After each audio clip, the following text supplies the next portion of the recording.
we've got a couple of speakers before lunch, and I'd like you to welcome to the stage Mark Stevenson, who's the author of An Optimist Tour of the Future, who's going to be talking about the big shift and why our systems are failing us and what's going to replace them.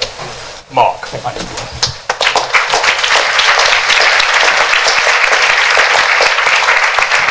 Hello? That's rubbish. Hello? Can you all hear me? Yeah. Good. All right.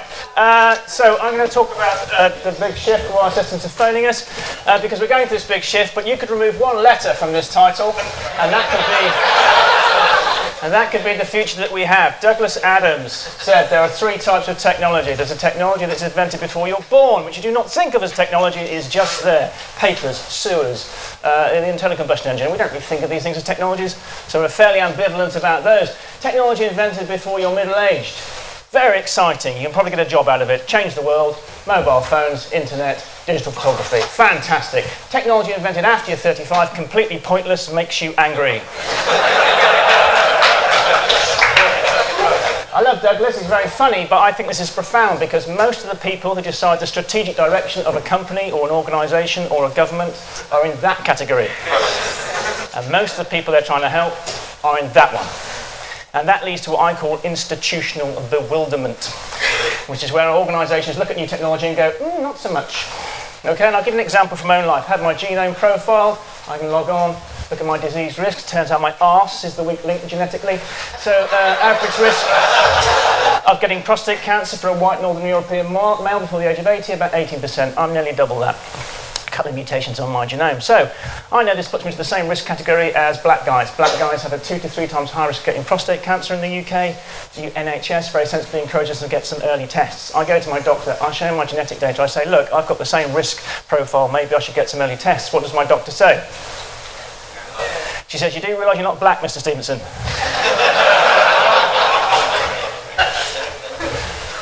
Is my doctor a racist?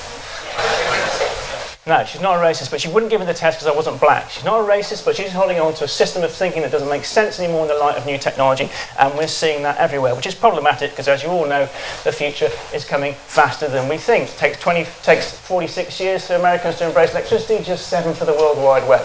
I got this graph from the National Intelligence Council in America. I particularly like it because they've spelled television wrong. They're not that intelligent, so we all know what's happening. Okay, we all know what's happening. You know, Moore's law is now being outstripped by genome sequencing. 100 million in 2001. We can now have complete genome sequence for $1,000, which means we can now sequence cells in individual patients and compare them. Sorry, individual cells. So this is a PET scan of a patient with melanoma. This is a dead man walking. They took 2 cells from him, sequenced them, compared them, found they were working on an experimental genetic drug, gave it to him. 15 days later, he's cancer-free. Okay, so he's walking out of hospital, basically reprogrammed, and we're reprogramming humans, we're reprogramming organisms such that they can eat CO2 and excrete crude oil. This is all very good. I sit on the advisory board of the Virgin Earth Challenge where we're talking about removing carbon dioxide from the atmosphere. One of our finalists is this company, and they're just going to deal with Audi to hopefully create something called the climate neutral petrol station. Okay, so take the carbon out of the atmosphere, turn it to fuel, stick it in your car. Brilliant, fantastic, isn't that wonderful? That means we don't get any of this, it means we don't get any of that, which is even better, and that saves quite a lot of cash. Any guesses? Okay, I went to the Treasury and asked them, they gave me this figure, so it's almost certainly a lie. Any guesses? Here's the point about this, back to Douglas's point. This is an extreme example of how what's possible with technology is not met by what we do in reality. Just think if 10% of that money had been spent on new fuels or researching new kinds of fuels.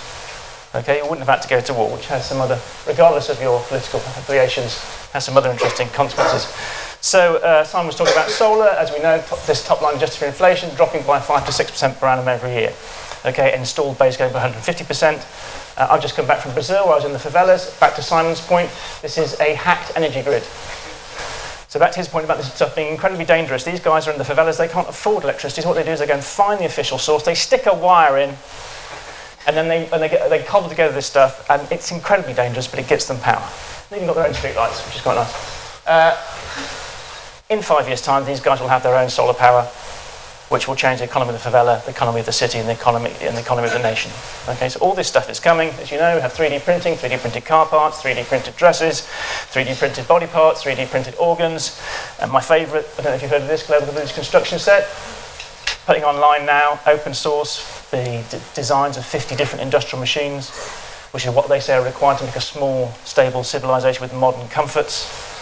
They probably won't succeed, but somebody will. And of course, all these things are a lot cheaper to build because everybody's profit margin has been taken out of the supply chain, just like that bridge in Rotterdam. Probably the most important company, I think, at the moment in the world is this one, Nanoscribe, who are printing on the nano scale. First thing they printed was this replica spaceship from the not very successful sci-fi movie Wing Commander. Tells you quite a lot about the people who work at Nanoscribe. Second thing they printed was this scaffold for holding individual cells. Now they make their revenues from printing optical imaging components for medical devices on the nanoscale, and they do it in less than 2 minutes. This points to a world, probably in your children's lifetime, where 3D printers will be able to print all the components necessary to make 3D printers. Okay? At that point, all the assumptions of industrial capitalism basically fall apart. So the digital revolution, which everybody goes on about so much, was really just a cocktail sausage before dinner. Now, I work with a lot of organisations, and I have this strange thing. I see all this stuff, and I love this stuff, like you guys. Isn't it fantastic? The whole world's going to change. And then you get organisations go, nah, not so much. And so I tried to convince them. I said, look, listen to what Philip K. Dick said, the man who wrote the book that became Blade Runner. Reality is that which, when you stop believing it, doesn't go away. I don't care whether you believe in 3D printing or 3D printable drugs or whatever. It's coming. There isn't a record company executive anywhere in the world right now who doesn't want to wake up tomorrow morning and find out the internet had just been a bad dream. But reality is that which, when you stop believing it, doesn't go away. Which means, apparently, we have this big shift coming. This is John Seeley Brown's friend of mine. He says, everything's going to change. In fact, he says, nearly every social, technical, and business infrastructure we have can't survive. To which I say, thank God. Because we have a disastrous system at the moment. So we have, a political system that is completely disengaged with people. If there was an election called tomorrow, less than 40% of us would vote. If you're under 25, I think less than 12% of you would vote. We've got to a situation where Jeremy Paxman actually agrees with Russell Brand, and neither of them vote. And they both agree with PJ O'Rourke, who says, don't vote, it just encourages the bastards. We have an energy system that can't keep up with demand and is visiting on us an environmental crisis. We have an education system that looks pretty much the same as it did 200 years ago. That's 1850, that's today. We have a financial system that is completely out of step with most people's perceptions of value. This is my friend Jules. He has 3 degrees. He saves lives daily as a paramedic. He earns 30 grand a year. This is Andy Hornby, the ex-CEO of HBOS, who is an arsehole and earns 2 million a year. And we have workplaces where 87% of people are disengaged with their jobs, according to the Gallup work survey. This happens every year. Is technology destroying jobs? Let's hope so. And we have a medical system which is, again, suffering from this thing. I was talking to an investor recently. We were talking about a groundbreaking piece of technology that actually works and will save people's lives, and he won't invest in it. Why? And I'll give you a direct quote. I heard this 2 days ago. You can have the best widget in medicine, but it'll take you 18 years to get them to use it. So all this technology that we talk about is really fabulous, and I'm a big fan, and a lot of my work is trying to get people to accept it. But this is the big problem we have. So if we're looking at 2025, we have to look at the good, the bad, and the ugly. The bad news is that our institutions are simply not fit for purpose. Who thinks the education system's rocking? Okay, good. Anybody think the judiciary is really doing good stuff? Who thinks the healthcare system's got it right? Anybody think the government is just absolutely on it? Okay. You were the only person who said yes to all those things, which means you know something that we don't. I should be talking to you later. So institutions aren't fit for purpose. I mean, clearly they're not. Okay. We do have the tools to remake the world, but the ugly is it's going to get messy. 2025 is going to be fucking messy. Not because we don't have the technology, but because by then the absolute clash between our institutions and our technology is going to come really to a head. And so what do we do about it? Well, Darwin, there's this internet meme going around at the moment saying that Darwin never said survival of the fittest. That's not true. He did say it in the 6th edition of The Origin of Species, but he was very clear about what he meant. He meant survival of the most adaptable to the environment. Okay? So who are the most adaptable to the environment? Well, it's not the established people. If you look at the digital revolution, none of it pretty much was invented by the incumbents. PayPal was not invented by a bank, Amazon not by a bookshop, Instagram not by a photographic company, Spotify not by a record industry, and Skype was invented by two guys in a flat in Tallinn, Estonia. So when Sonia talks about, it's only the startups doing the stuff she's doing, I think, thank God, because they're the people who get it right. If you give it to a GSK, they will just fuck it up.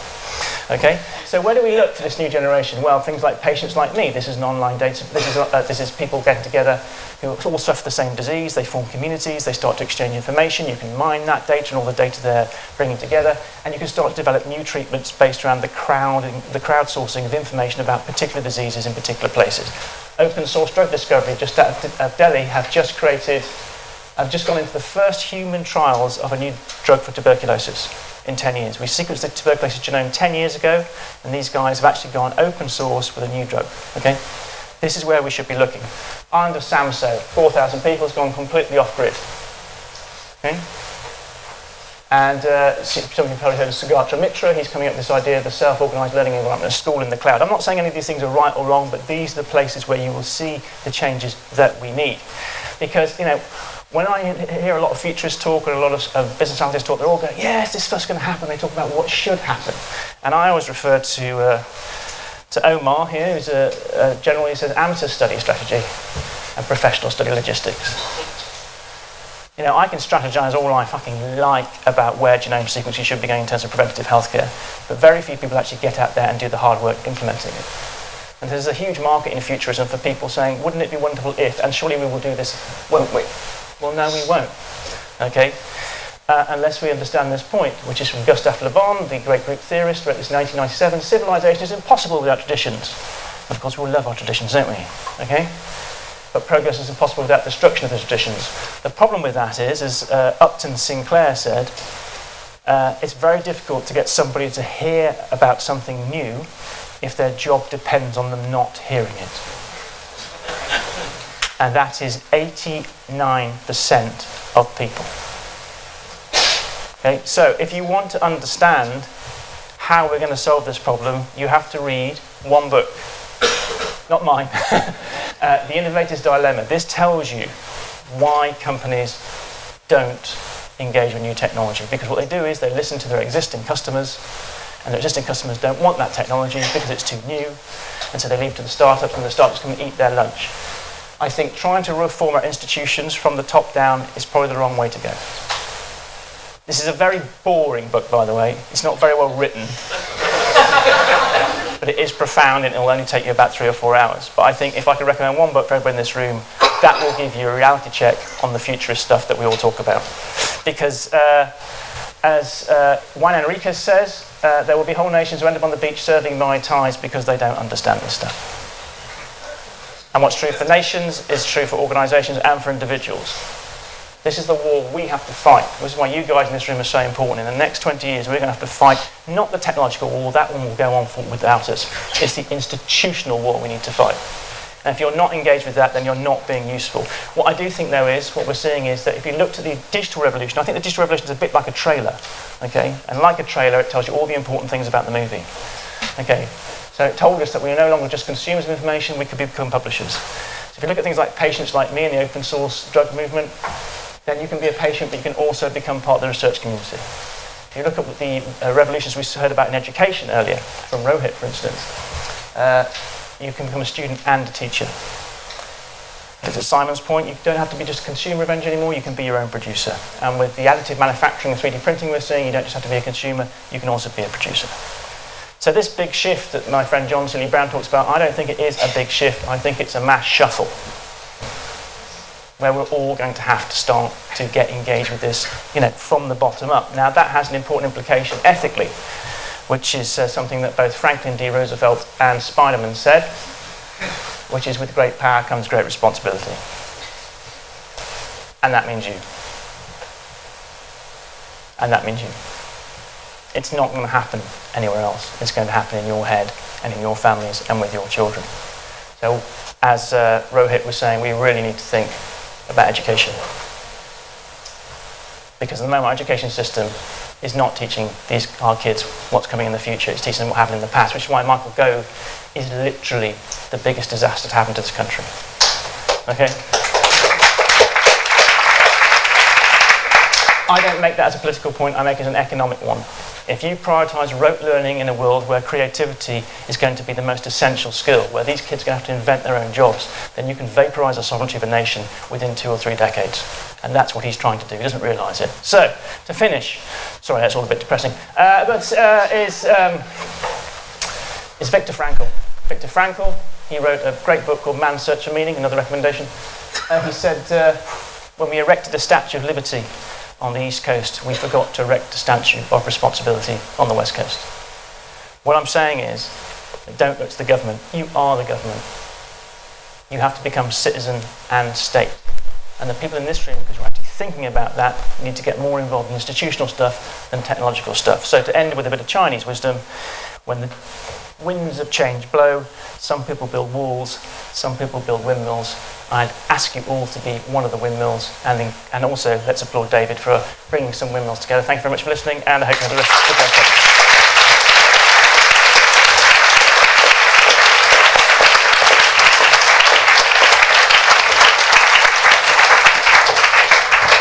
Mark, thanks for that. It's all right.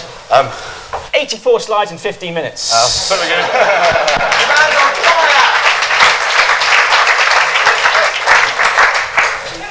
And yeah, I'm the contrarian in the front row. Right, we have a question there, and I'm sure there's going to be a few more coming up as well. After that, there's another one at the back over there. Mark, Callum Chase. I hope my presentation tomorrow is half as entertaining as yours. It was very entertaining, but you were wrong about almost everything.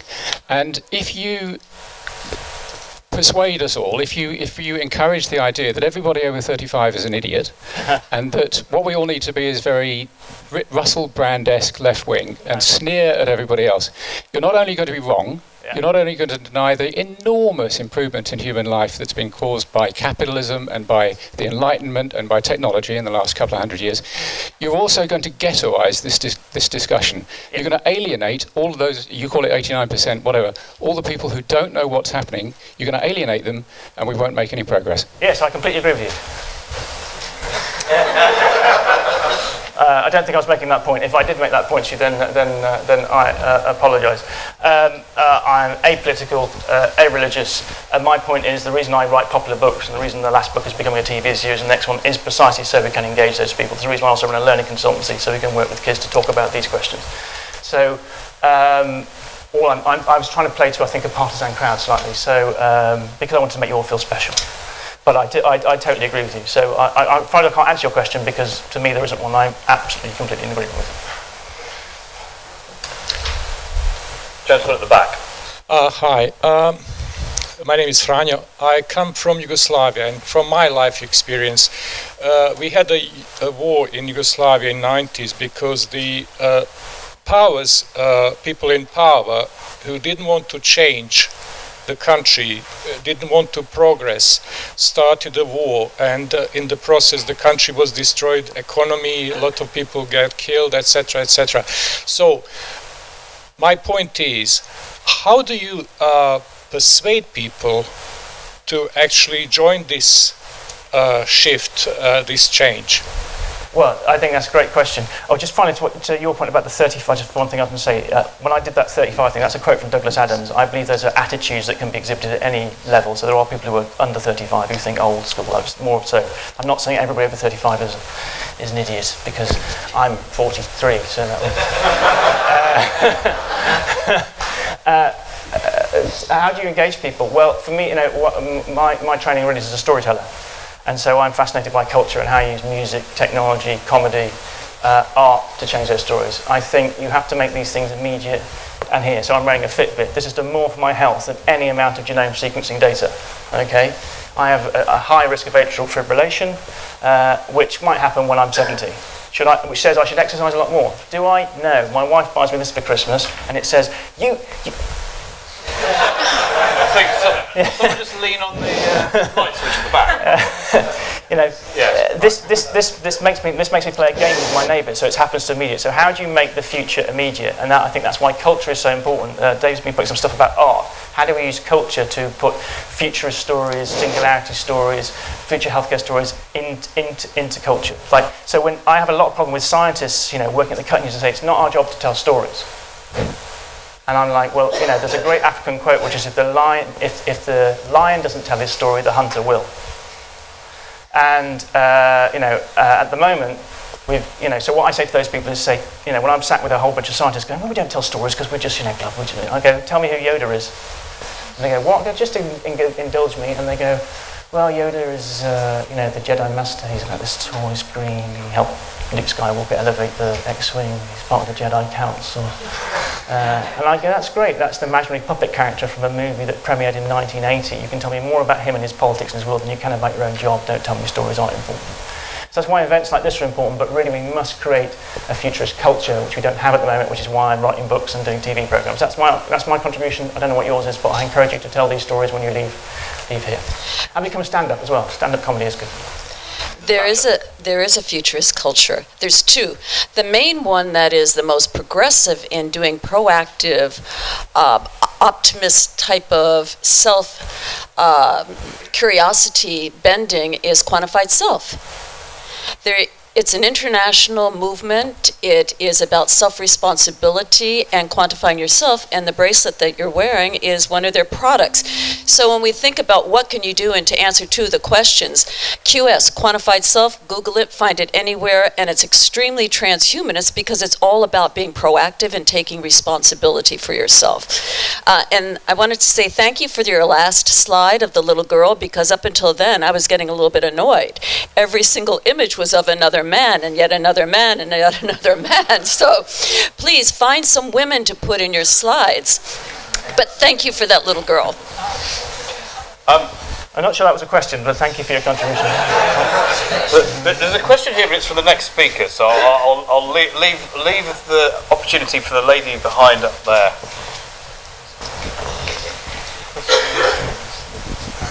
Another question from an economist.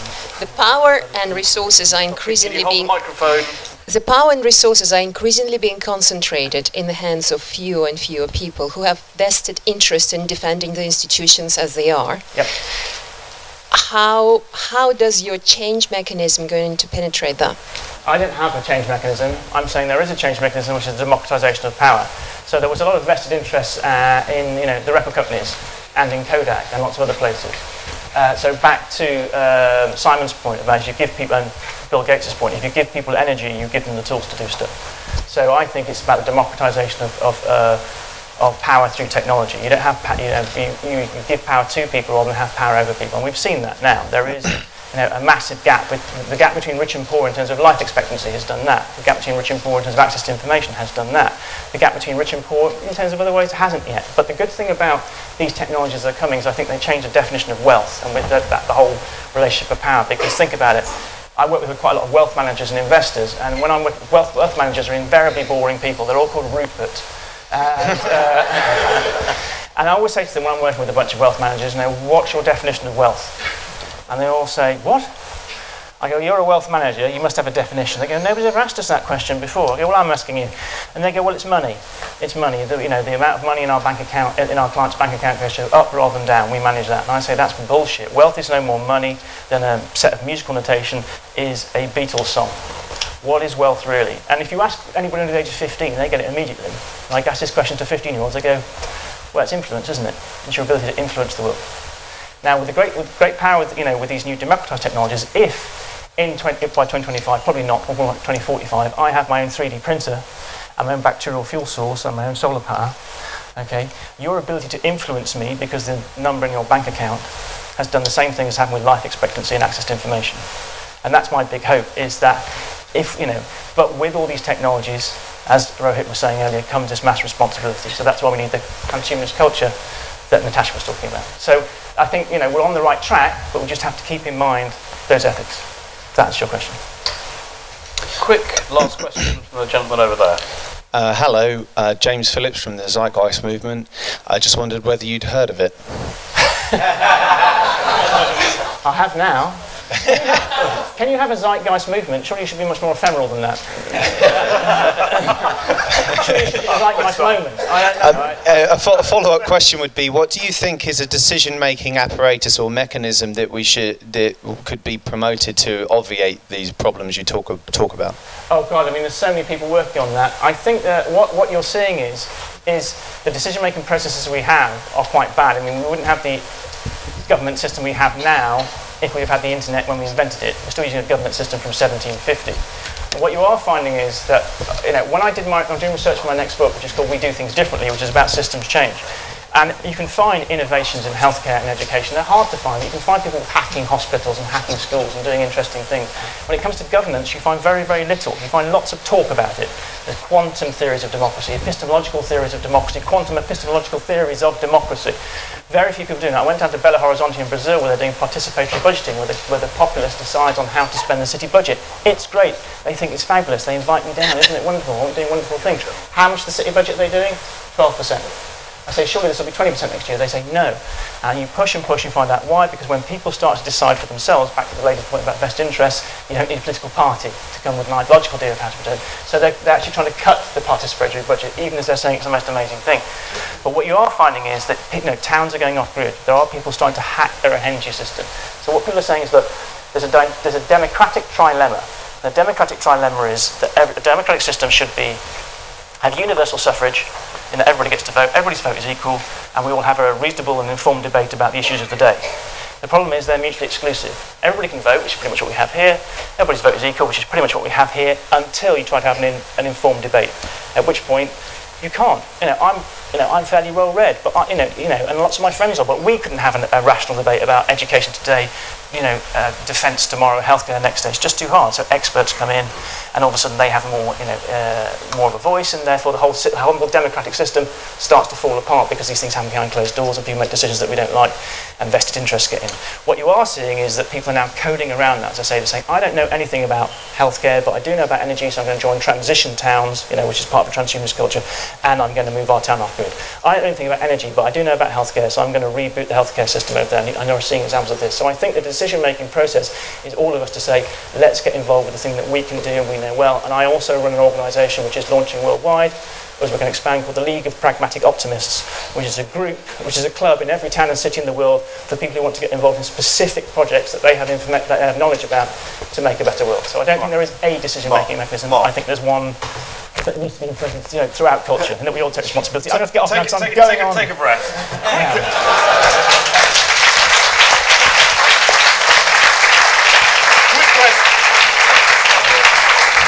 Quick final question. Okay. Quick final answer. Hi, I'll try and be really quick. Alex Muller from Planetech News. So you talked. Hi. Oh. So you talked about education. I'm really interested in this because for the large part, I agree with you. It is kind of broken with a lot of rote learning. It hasn't changed much in a long time. So what it really is the future of this technologically? Is it going to be MOOCs? Because I hear there's a huge dropout rate on MOOCs. Or can we do something better than that? I don't know. I mean, I don't make predictions. I think predictions are very hard. And anybody who makes predictions about the future, generally, I think, is vainglorious or arrogant. And also, you have to look at our history of making predictions. Wilbur Wright said in 1901, man will not fly for 50 years. He was building a fucking aeroplane at the time. Okay. Henry Warner said, who ran Warner Brothers Studios, said, who the hell wants to hear actors talk in 1927? You'd think he'd know. And Thomas Watson, who was running IBM in 1947, said there's a world market for 5 computers. So you cannot predict the future. So I don't know what the answer is, but I know it will come. Because you can't predict, you can see a first order effect, probably, but you can't see a second order effect, third order effect, fourth order effect. You can see email, if you see the internet, you don't see social media, you don't see the role of social media in this thing. So I don't know whether MOOCs are going to do it, but I think they're probably part of it. So I'm afraid I can't make a prediction. All I know is this revolution will come. Because people will want it. Mark, thank you very much.